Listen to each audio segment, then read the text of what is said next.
저는 이 말씀 중에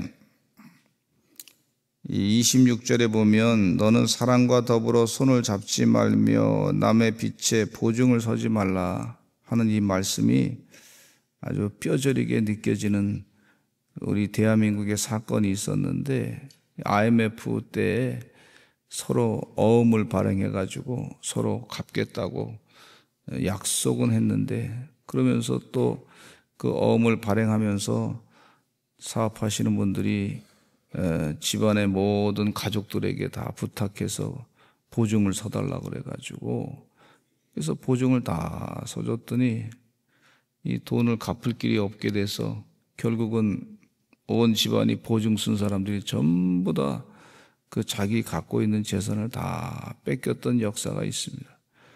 그 중에서 예수 믿는 사람도 있었어요.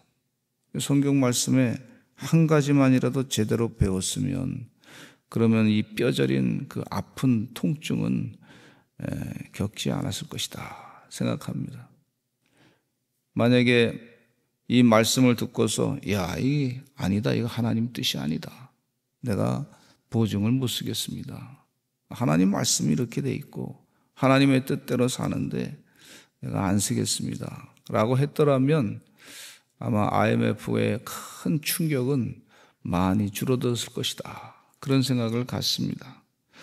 한 가지만이라도 내가 이 말씀 가운데 건져갔으면, 그 말씀이 하나님께서 주신 말씀이고 나를 바르게 살게 하신 말씀이고 나를 축복의 길로 인도하시는 말씀이고 하는 사실을 깨닫고 그렇게 했더라면 큰 어려움에서 화를 당하지 아니하게 하시고, 물론 인간관계는 좀 불편했을지 모르지만은 그러나 나중에 지나놓고 보면 그것이 바른 하나님의 뜻이었구나 사람들도 다 알게 되는 역사가 있단 말이죠.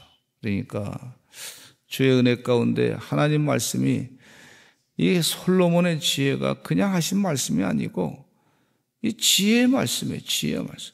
예수 믿는 사람들은 지혜가 있어야 될 줄로 믿습니다. 세상 사람들에게도 지혜로운 사람들이다 인정을 받아야 될 줄로 믿습니다. 지혜로운 사람은 어떤 때 빛이 나냐면 위기 가운데 그 위기를 극복할 수 있는 하나님의 지혜가 있는 것을 볼 수가 있고, 위기 가운데 그 지혜로 이 위기를 극복하고 위기를 오히려 기회로 만드는 역사가 있는 것을 볼 수가 있어요. 주의 은혜 가운데 솔로몬의 지혜, 그 솔로몬의 지혜뿐만 아니라 다니엘 예언자는요, 세상에 살면서 세상 사람들보다 10배나 많은 지혜를 하나님께서 그에게 부어줬던 것을 볼 수가 있어요. 다니엘이라고 하는 사람은 느부갓네살 왕에 의해서 어린 시절에 사로잡혀 왔지만 하나님의 뜻대로 왕의 진미를 먹지 아니하고 하나님의 지혜를 추구했던 사람이었어요. 그래 하나님께서 그의 마음을 아시고 10배나 많은 지혜를 주신 줄로 믿습니다. 이 어려운 시대 가운데 우리가 앞으로 살아가게 될 텐데, 이 세상이 지금 독재 시대로 가는 거 아닌가 하는 의구심이 굉장히 많이 드는 이 현실의 우리 대한민국의 정치 현실을 볼 수가 있는데, 이런 가운데도 하나님의 지혜가 우리에게 더 필요한 줄로 믿습니다. 주의 은혜 가운데 하나님의 지혜를 달라고 간절히 기도하셔서 하나님의 지혜, 하나님의 말씀에 집중해서 영적인 바른 지혜로 세상을 이겨나야 될 줄로 믿습니다. 26절에 다시 한번 읽겠습니다. 너는 사랑과 더불어 손을 잡지 말며 남의 빛에 보증을 서지 말라. 27절에 시작. 만일 갚을 것이 내게 없으면 내 누운 침상도 빼앗길 것이라 네가 어찌 그리하겠느냐, 이렇게 말씀해 주고 있어요. 그래서 집도 보증 섰던 사람은 집도 그냥 자기 집이 안 되고 자던 침상도 다 뺏기게 되는 그런 결과를 갖게 됐는데, 이 하나님의 말씀은 정말 이 뼈저린 그런 아주 큰 대가를 지불하기 전에 하나님께서 우리에게 먼저 귀한 지혜를 주시는 것을 볼 수가 있어요. 이런 귀한 말씀이다 생각하고 이 말씀을 읽다 보면 정신이 버떡 나는 말씀이죠. 17절의 말씀에 보면 너는 귀를 기울여 지혜 있는 자의 말씀을 들으며 내 지식에 마음을 둘지어다, 그렇게 말씀해 주고 있어요. 너는 귀를 기울여 하나님의 지혜의 말씀을 들어야 될 줄로 믿습니다. 내 지식에 마음을 두라. 귀를 기울인다고 하는 말은 단순한 청취를 넘어서 적극적인 경청과 순종의 자세를 의미하고 있어요. 오늘날 많은 사람들이 성경을 듣기는 하지만 마음에 두지 않는 것이 안타까운 걸 볼 수 있어요. 듣긴 들었는데, 근데 사람이 이 마음 가운데 하나님 말씀을 받아서 들여놔야 될 줄로 믿습니다. 그래서 마음 가운데 그게 살아내는 거죠. 말씀으로 행동으로 살아내야 돼. 듣기는 듣지만 마음엔 두지 않는다고 한 얘기는 이 인간의 욕심의 소리, 인간의 교만의 소리, 내가 그렇게 해야 되겠다. 인간의 저 사람이 저렇게 하니까 나도 저 정도는 해도 뭐 저 사람보다는 좀 덜 죄를 짓는 것 같지, 뭐 그러면서 인간의 교만의 소리, 부정적인 소리, 이 하나님을 무시하고 아주 멸시하는 그런 듯한 소리, 마치 자기가 신이 된 것처럼 그렇게 착각하면서 누구를 막 무시하면 자기가 대단히 높아진 사람처럼 착각하는 그런 인간의 교만의 소리가, 이 욕심의 죄악된 소리가 자꾸 들려올 때가 있어요. 마음에 온전히 하나님 말씀으로 마음을 딱 둬야 될 줄로 믿습니다. 그럴 때 영적으로 승리하는 거예요. 마귀는요, 인간의 교만의 소리, 죄악된 소리, 인간의 다른 사람과 비교해서 봤을 때 내가 좀 더 이 사람 이렇게 하면 될 것이다, 그러면 더 잘나 보일 것이다, 내가 다른 사람보다 더 남을 비판하고 부정적인 얘기를 하면 교회를 함부로 비판하고 그러면 자기가 굉장히 높아지는 것처럼, 그 교회에서 대단한 것처럼 착각하는 경우가 있는데, 그렇게 하지 말고 하나님의 말씀에 집중하시기를 간절히 축원하고 하나님 말씀에 그 마음을 온전히 두시고 살아가시는 주의 종들이 되시기를 간절히 축원합니다. 잘 하나님 말씀을 듣는 자가 중요하고 그걸 마음 가운데 받아들여서 마음에 품고 그 말씀을 자라게 하는 것이 얼마나 중요한지 몰라요. 말씀의 18절에 보니까 이것을 내 속에 두며 내 입술에 함께하라 그랬어요. 하나님의 말씀은 마음의 저장소에 쌓아야 될 뿐만 아니라 어려운 때일수록 그 식량을 저장하듯이 하나님 말씀을 어려운 때일수록 그걸 꺼내 쓸 수 있는 말씀으로 내 것으로 만들어야 될 줄로 믿습니다. 리차드 범브렌트 목사님은 루마니아 감옥에서 고생을 많이 했습니다. 예수 믿는다고 복음을 전한다고 핍박을 당했습니다. 그 감옥에서 고생하면서 그가 그것을 이겨냈던 것은 하나님 말씀이 그의 생각을 늘 지배했어요. 말씀을 기억했던, 암송했던 것이 말이죠, 늘 생각나고 또 반복해서 생각하고, 그 말씀이 바로 주님이요, 인격인 하나님과 대화하는 거예요. 그 말씀을 가지고 하나님 말씀이 이루어질 줄로 믿습니다. 그렇게 고생을 많이 하셨어요.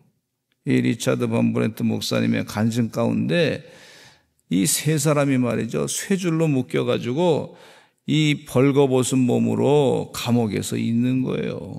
그 남자 셋이 감옥에서 이렇게 쇠줄로 묶여가지고 있는데 너무너무 추운 거예요. 그래서 사람들끼리 서로 얘기했어요. 우리가 잠을 잘 수가 없으니 한 사람이 맨 밑에 앉고 누워오면 그 두 사람이 뒤에 올라가서 체온을 좀 나누고, 그런 바닥에서 나오는 찬기를 막고 그렇게 하자고 했더니, 그러니까 맨 밑에 바닥에 누워있는 사람은 추운 거예요. 빨리 그 시간을 좀 정해놓고 하니까 빨리 시간이 갔으면 좋겠는데, 근데 그렇게 하다가 서로 바꾸고, 근데 맨 밑에 있는 시간이 좀 빨리 안 가는 것 같고, 위에 있을 때는 시간이 빨리 가는 것 같고, 그러니까 온기 때 잠을 편안하게, 자기 육신의 몸. 그 나중에 하나님께 기도해서, 하나님, 이렇게 해서 안 되겠습니다. 어떻게 해야 됩니까? 하나님이 지혜를 주셨는데 너는 아무것도 아니다. 그래서 자기는 아무것도 아니다. 나는 아무것도 아니구나. 우리 주님만 온전히 내 안에 살아야 됩니다. Nothing. 아무것도 아닙니다. 그러다 보니까 감정이 그 아무것도 아니니까 감정도 아무것도 아닌 것처럼 없어지는, 그 힘든 것도 없어지는 그런 은혜의 체험을 했다. 그런 간증을 하시더라고요. 여러분, 하나님 말씀을 내 마음에 온전히 두시고 하나님 말씀이 온전히 살아 역사하시는 주의 종들로 사시기를 간절히 축원합니다. 내가 주 안에, 주가 내 안에 사는데 주님이 내 안에 살 때, 말씀이 중심이 돼서 살아갈 때에 나는 주님의 것입니다. 내가 그리스도와 함께 살고 그리스도와 함께 죽습니다. 그런 분명한 믿음을 가지고 살아갈 때, 주님으로 살아갈 때 뭐 불편한 게 뭐가 있겠습니까? 내 성품이 온전히 주의 것으로 바뀌어지는 역사가 있게 되는 줄로 믿습니다. 하나님 말씀을 중심으로 온전히 진리로 살아가시기를 간절히 축원합니다. 19절로부터 21절에 보면 진리의 확실한 말씀으로 무장하라고 권고하고 계신 것을 볼 수가 있어요. 내가 모략과 20절에 지식의 아름다운 것을 너를 위해 기록하여 내가 진리의 확실한 말씀을 깨닫게 하며 또 너를 보내는 자에게 진리의 말씀으로 회답하게 하려 함이 아니냐, 그렇게 가르쳐 주고 있어요. 주님 은혜 가운데 하나님의 진리의 말씀, 영생의 말씀을 마음 가운데 늘 새기시고 또 암송하시고, 그렇게 하셔서 입술에 그것을 두시고 사셔서 예수 그리스도로 온전히 살아가시는 주의 종들의 삶이 되셔야 될 줄로 믿습니다. 또 22절에 보니까 약한 자를 억누르지 말고 하나님의 정의를 실천하라고 권고하고 있는데, 22절에 약한 자를 그가 약하다고 탈취하지 말며 곤고한 자를 성문에서 압제하지 말라 그랬어요. 이게 참 영적으로 귀한 은혜의 말씀인 줄로 믿습니다. 하나님은 사회에 어려운 사람들을 도우라고 그렇게 권면하고 있어요. 주님 은혜 가운데 주님의 비유의 말씀을 보면 알 수 있습니다. 부자와 나사로의 비유 가운데 나사로는 참 어렵게 살았습니다. 거지로 이 개들이 와서 헌대를 앓고 헌대를 말이죠 핥는 그런 고통을 당했던 것이었어요. 그러나 부자는 연락하며 좋은 옷을 입고 잘 살았습니다. 근데 부자는 지옥에 가고 죽어서 나사로는, 거지 나사로는 천국에 가서 그것을 비유로 예수님께서 말씀하신 것을 볼 수가 있어요.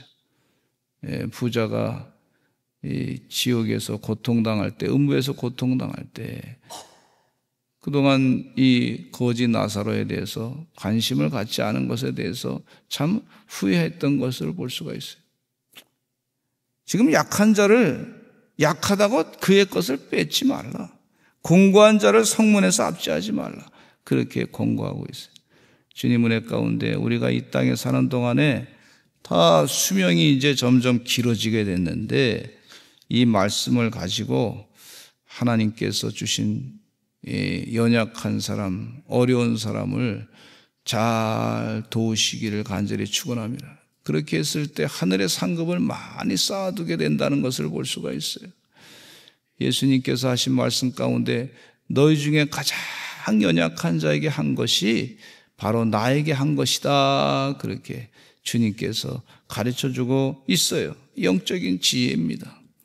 이 땅에 사는 동안에 주변의 사람들에게 그리스도의 사랑을 가지고 선한 일을 많이 감당하시기를 바랍니다. 그렇게 했을 때 여호와께서 신원해 주시고 또 그를 노력하는 자의 생명을 빼앗으시라. 억울하게 뒤집어 쓴 죄 혹은 원한을 풀어주는 신원의 축복의 역사가 있는 것을 볼 수가 있는데, 주님 은혜 가운데 하나님께서 모든 세상 만물을 다스리시고 이 세상을 운영하신다고 하는 이 엄청난 사실을 잊지 말고 살아야 될 줄로 믿습니다. 큰 상급을 주님 은혜 가운데 영원히 받으시는, 이 땅에서 영적인 지혜를 가지고 살아가시는 하나님의 종들이 되시기를 간절히 축원합니다. 이 땅에서 이 말씀대로 순종했더니 적은 자에게, 어려운 자에게 조금씩이라도 내가 최선을 다해서 오병의 기적의 역사를 일으켰듯이 이 어린아이가 물고기 2마리와 떡 5개를 가지고 그거 가지고 오병의 기적을 예수님께서 일으켰듯이 마찬가지로 우리가 이 땅에 사는 동안에 선한 일을 감당했더니 아주 감당한 건 참 작은 거예요. 물고기 2마리 떡 5개 작은 건데 우리 주님은 상급을 주시는데 그것으로 말미암아 영원히 누릴 상급을 주신단 말이에요. 이렇게 좋은 은혜, 지혜가 어디 있습니까? 이런 축복이 어디 있습니까? 우리 하나님께서 그런 지혜를 우리에게 주신 줄로 믿습니다. 영적인 축복을 하나님께서 영원히 주시고자 하시는 그런 계획인 것을 볼 수가 있어요. 그러면서 권면한 말씀 가운데 24절에 노를 품는 자와 사귀지 말며 울분한 자와 동행하지 말라, 그렇게 말씀해 주고 있어요. 노를 품는 자와, 저는 이 말씀을 보면서 너무 부정적인 사람과 좀 자꾸 만나지 마시기 바랍니다. 너무 자꾸 다른 사람만 비판하고 막 그냥, 물론 이제 한두 번은 들어서 그 말씀을 듣고서 위로를 좀 해줄 필요는 있으라 생각해요. 근데 같이 부정적인 얘기 듣다 보면 자기도 거기에 훈련받아서 사람이 부정적인 사람이 되고, 이 부정적인 거가 처음에 의로운 분노라 그래가지고 의롭게 하기 위해서 그렇게 하는 경우도 있겠지만은, 그러나 너무 부정적인 사람과 같이 지내다 보면 자기도 어느 순간인가 거기에 훈련이 돼가지고 부정적인 사람이 돼서 결국 자기 자신도 이 사람이 꼬부라져서 하나님 말씀의 진리를 듣지 못하게 되고, 그렇게 돼서 결국은 같이 망하게 되는 멸망의 길로 가게 되는 걸 볼 수가 있어요. 10명의 그 가나안 땅에 정탐꾼으로 보냈던 그 10명의 보고자들은 부정적인 사람들은 10명 부정적으로 가나안 땅에 못 들어갑니다. 우리는 절대 못 갑니다. 이 부정적인 생각으로 그냥 10명이 한꺼번에 쌓였더니 말이에요. 10명뿐만 아니라 온 그 얘기를 들었던 이스라엘 백성들이 장막 안에서 서로 통곡하며 눈물을 흘리며 이미 장례를 다 치러버렸어. 다 이제 죽게 됐다. 그런 부정적인 생각으로 가득 쌓이게 됐을 때 전염성이 얼마나 큰지 몰라요. 그래서 노를 품는 자와 사귀지 말며 울분한 자와 동행하지 말라, 그렇게 말씀해 주고 있는데, 여호수아 갈렙은 긍정적인 마음을 가지고 하나님이 함께 하십니다. 하나님이 역사하십니다. 가나안 땅에서 우리가 반드시 승리하게 될 줄로 믿습니다. 약속의 땅입니다. 들어갑시다. 그렇게 긍정적인 보고를 했던 것을 볼 수가 있는데, 그런 긍정적인 보고를 했던 사람들은 결국 가나안 땅에 들어가게 됐고, 부정적인 보고를 했던 사람 10명은 다 가나안 땅에 들어가기 전에 광야에서 다 죽음을 당하게 된 것을 볼 수가 있어요. 이 하나님의 영적인 지혜입니다. 영적인 지혜. 이 엄청난 지혜예요. 주님 은혜 가운데 그런 지혜를 가지고 사시기를 간절히 축원합니다. 부정적인 보고, 부정적인 지역이 말이죠, 분위기가 말이죠, 부정적으로 가는 사람들은 계속 부정적인 걸, 그런 악영향을 막 미치는 걸 몰라요.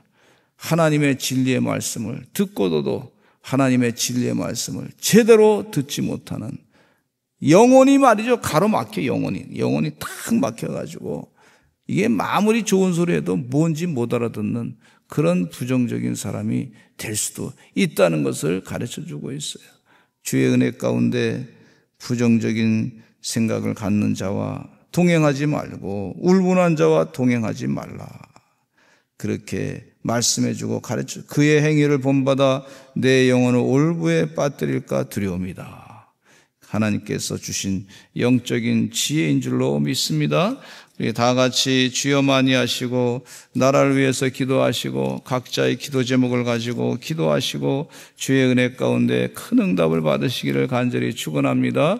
서로를 위해서 중보하며 기도하시는 하나님의 종들 되실 줄로 믿습니다. 이 말씀대로 내 영혼이 변화되게 될 줄로 믿습니다. 주여 많이 하시고 기도하겠습니다. 주여